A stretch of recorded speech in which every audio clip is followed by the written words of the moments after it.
Diyan sa managerial accounting, nandyan yung paano tayo mag-create ng budget, paano tayo mag-create ng forecast, paano tayo decision making. Are we going to make the product or bibilhin natin siya sa labas? 'Di ba? May mga ganyan tayong ginagawa computations. So, I think before you kasi dito most likely nakapili na kayo ng mga nyo no, ng mga accounting courses nyo. But kung nandiyan ka na, try to appreciate kung ano yung maiaambag natin sa organization. No, kasi lahat talaga ng lahat ng accounting related courses are created useful. Lahat 'yan So kami lang yung scope lang ng sa amin yung sa BS Accountancy, 'di ba? Kami yung may CPA title. Ang purpose kasi namin, we are serving the public. So multiple clients. So most likely kasi if you're in managerial accounting or AIS, or financial management, let's say for example, most likely ma-employ ka sa isang company, so sa isang organization. Okay, and then you would serve the interest of that organization. So all of those courses naman are created useful. Ayan, thank you, sir. And ayun nga, gaya nga ng sabi niyo, sir, amazing. Ayan. So, sir, may curious pong nagtatanong. How did you get into your chosen field or industry and why do you stay? Ayun. Yan, very good no. Kasi it actually started with me taking up BS accountancy. So, did you know that BS accountancy is not my first choice and it's never a choice of mine. So, never kong na-consider siya when I was deciding kung ano bang kukunin ko sa college. Ang gusto ko that time BS mathematics. Kasi yun talaga yung gusto ko math. So, hindi ko naman alam kung ano yung accounting. Sabi ko, ano mo yung accounting? So, actually ang may gusto lang nung BS accountancy mama ko. So sabi kasi ng mama ko gusto daw niya CPA. So sabi ko, ano ba yung CPA? Sabi ko, tapos may nagsabi sa akin, mag-BBS accountancy ka. O sige, yun na. Kasi doon sa school na papasukan ko, walang BS Math. So naging BSA ako. Nung nandun ako sa BSA, doon ko nalaman na, ito pala yung accounting. So, magpe-prepare tayo ng information na gagamitin natin sa decision making. Yun, nagustuhan ko na rin siya. So, tapos nung na ako, syempre, in-embrace ko na siya, inaral ko. Tapos nanood ako sa YouTube dati, ano bang ginagawa ng CPA. may mga ganyan akong tinignan kasi sabi ko, ano bang magiging trabaho nito kapag CPA. And yan, right now, I'm serving multiple clients as a public practitioner kasi nga certified public accountant.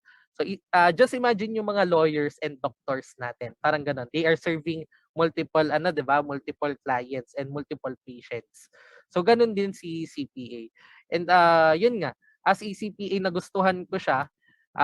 I learned to love it and stayed here kasi I'm able to render service to multiple clients. Imagine, 'di ba? Uh, Ngayon, wala kasi ako exact count Pero yung firm namin, we are serving hundreds of clients 'di ba? So imagine, your expertise would be very much useful. Kasi all of these companies, all of these organizations will be able to benefit from your expertise. Okay, so that's what I love about being ECPA and studying accounting. Okay. Ayun.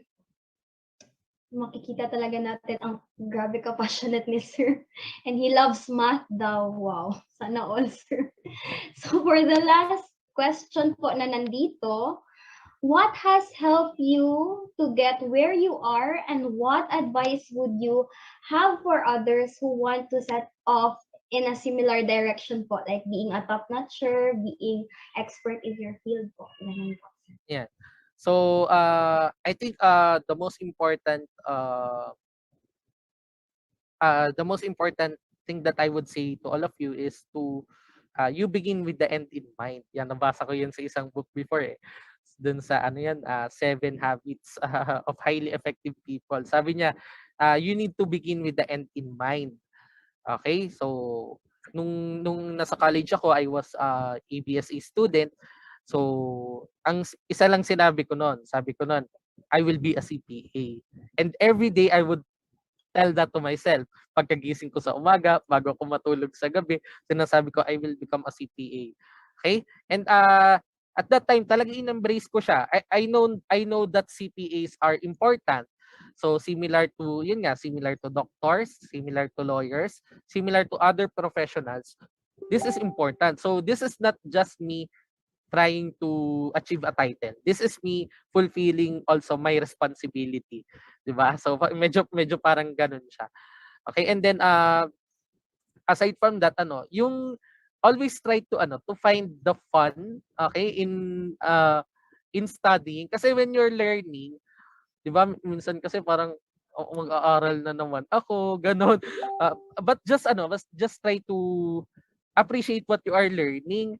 So, kasi dati nung pag magbabasa ako, for example, ng isang topic, lagi ko muna iniisip, saan ko kaya gagamitin to sa totoong buhay? Totoo yun Oo, kasi if I'm not able to answer that question, ang hirap mag-aral. So, if I'm able to convince myself that, okay, ganito pala, gagamitin ko siya in the future for this purpose. If I'm able to answer that question, yun, gaganahan ako mag-aral. So, aside from that, ito lesson din to. When you are trying to to achieve something, always believe that it's possible. Kasi alam nyo ba, ganito kasi yung story ko yung about sa pagiging top notcher. Gumraduate kasi ako March 2017. Okay, so March 2017 and I took the board exams May 2017. So 'di ba parang 2 months na lang yung pagitan noon kasi March tapos May. So that time sabi ko, gusto ko mag-top notcher kaso parang ako pa naman ng mukha ko. kung I would aspire to be a top notcher, 2 months nga lang nag-take na ako. Kasi nakita ko sa Manila, there are some reviewees that they are reviewing for 2 times, yung iba 3 times in order to become a top notcher. Tapos sabi ko, teka, ako nga hindi pa ako nagre-review, tapos gusto ko maging top notcher. So parang ang kapal ko naman. So kaya that time, I did not think that it was possible for me. So sabi ko, it's possible for them, pero for me siguro sila na lang. Oo. So ayun, kaya nangyari, buti na lang na-achieve ko pa din, no? So I placed number 8 during that time and may konting regret din. Sabi ko, sana pala naniwala ako na kaya ko. Kung naniwala ako, kinaya ko kaya yung number 1. 'Di ba? So, you tell yourself that it's possible kasi sayang, 'di ba? Kung i-convince mo pala yung sarili mo na kaya mo 'yon, edi sana, 'di ba? Sana makukuha mo 'yon, 'yon. So, always believe that it's possible. Yeah. Ayan, napaka-inspiring yung sinabi ni Sir and nakaka-amaze. Ilang buwan lang yung preparation na Sir, tapos ayan, nasa top notcher na siya. Ayan, so Sana all talaga. true. Tsaka sa mga sa mga aspirants natin dyan, follow niyo yung yapak ni Sir. Ayan. So, are there any more questions po ba or concerns galing sa ating mga viewers? Are there any questions? Last call na po. This is a once in a lifetime opportunity, guys. True.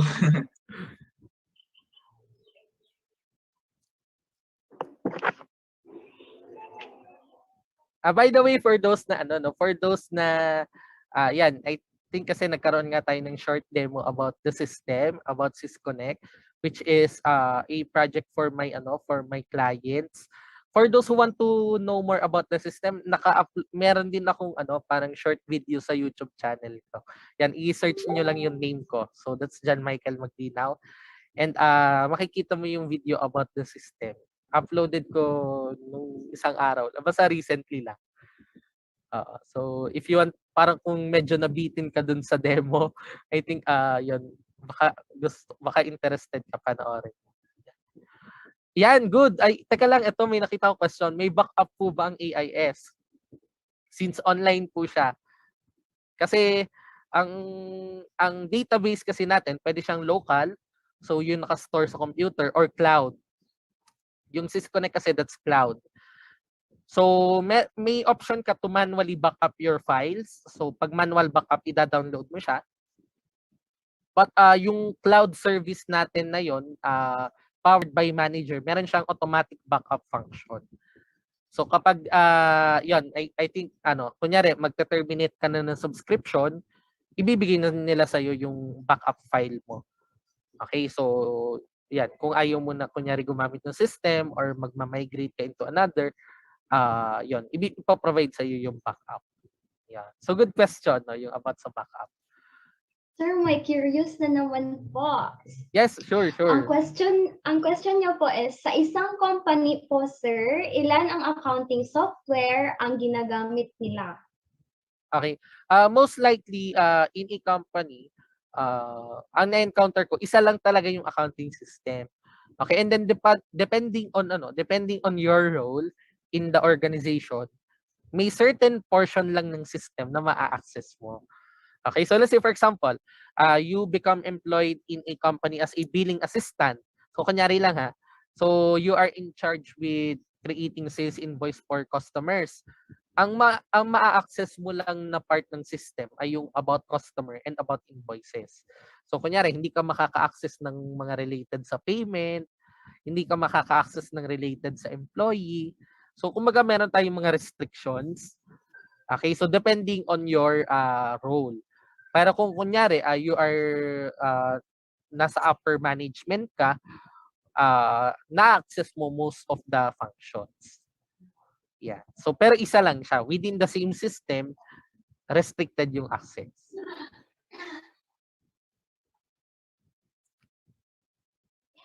Okay? Yeah. I just want to ask, no, yung mga participants natin, are they all college students? College ba lahat? Yes po, sir. Sige. Some of them are interns and some of them are accountancy students and management. Ayan, baka yung mga iba nag-i-intern dito, may mga exposure na sa accounting systems or baka ibang accounting system yung ginagamit. But at least, more or less, it looks the same. O, parang ganyan din naman yung functionalities. Ayan, so are there any more questions?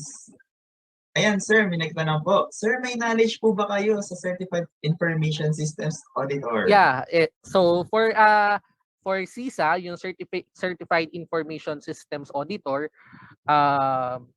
sige, i-explain ko yung nila, yung certification na yon. Kasi ang audit natin, ang audit engagements kasi, 'di ba, parang we are providing assurance, no, about something. So ang mga CPAs kasi, ang common na engagements namin audit. Pero audit of financial statements. 'Di ba? So yung financial statements, gustong malaman ng mga users kung pwede ba kami mag-rely dito sa FS na to. So, magbibigay kami ng audit report that yes, you can rely dyan sa FS na yan. Na-check namin yan. Di ba? Na-check namin yung mga transactions, yung mga balances.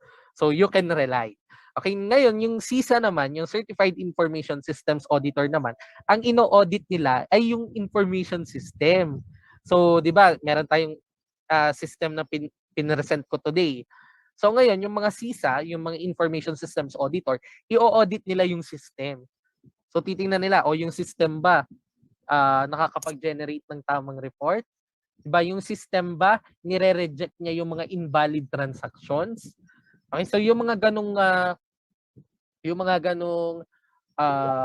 work, ginagawa yan ng mga CISA or Certified Information Systems Auditor.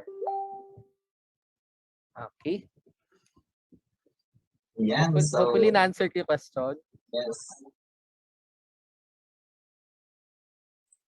Okay, so I assume, sir, na wala na po ata tayong questions. And so allow me to read the certificate na po. Yan. So next slide na po tayo.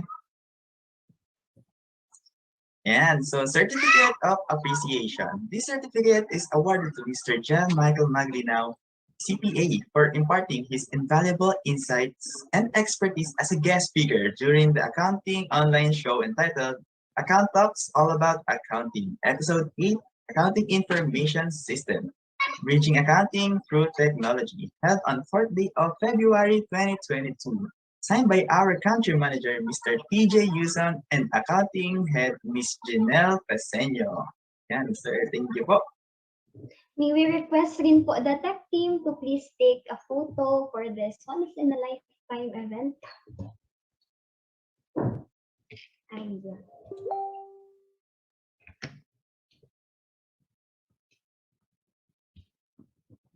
So ayun po. Thank you very much, sir. And thank you very much, viewers, for joining us today. We hope that this event has answered all of your questions and that it has broadened your understanding of the subject. And if you have any topic recommendations or speakers you'd want us to invite, please leave a comment below or on the evaluation form, and we'd be delighted to hear from you. Yes, and before we end this event, Accounting Portal Philippines are still accepting members and modules are still available. And to our guest speaker, thank you so much, sir. And if you have something to say, sir, the virtual stage is yours na po.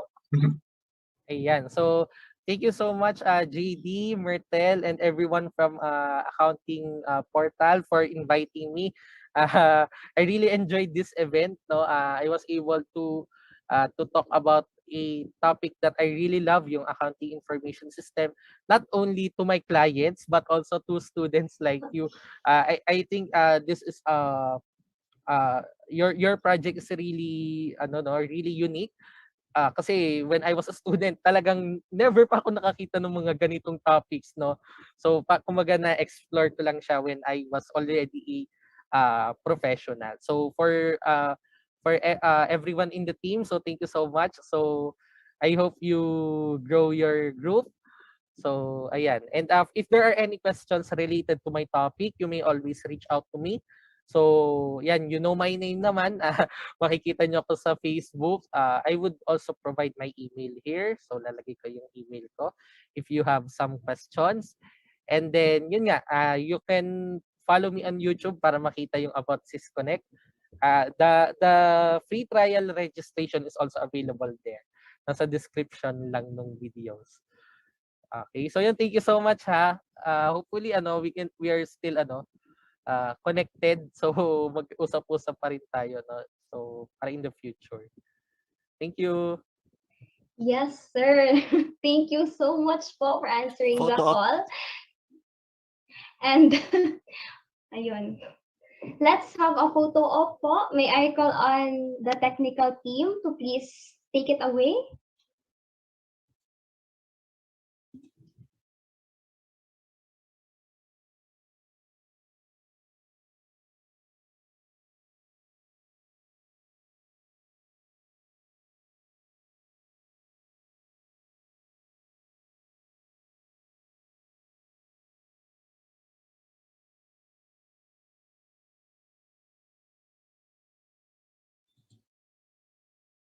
Sir Jeff?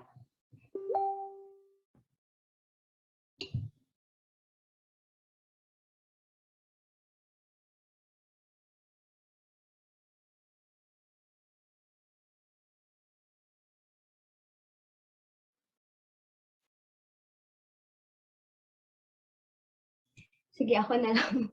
So, for the first slide, 1, 2, 3, smile! Say accounting! Ayun. For the second slide, 1, 2, 3, smile!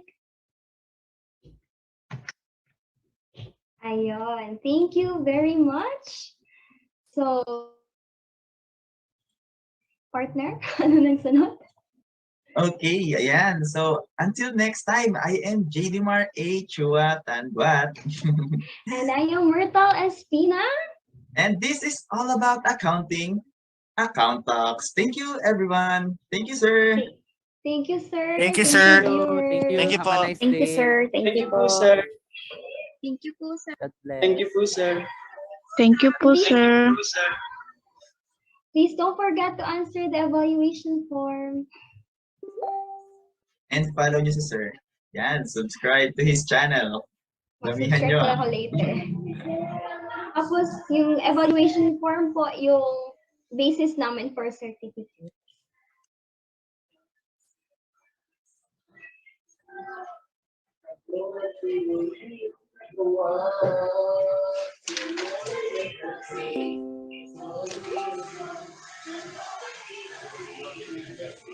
Ayun. Recording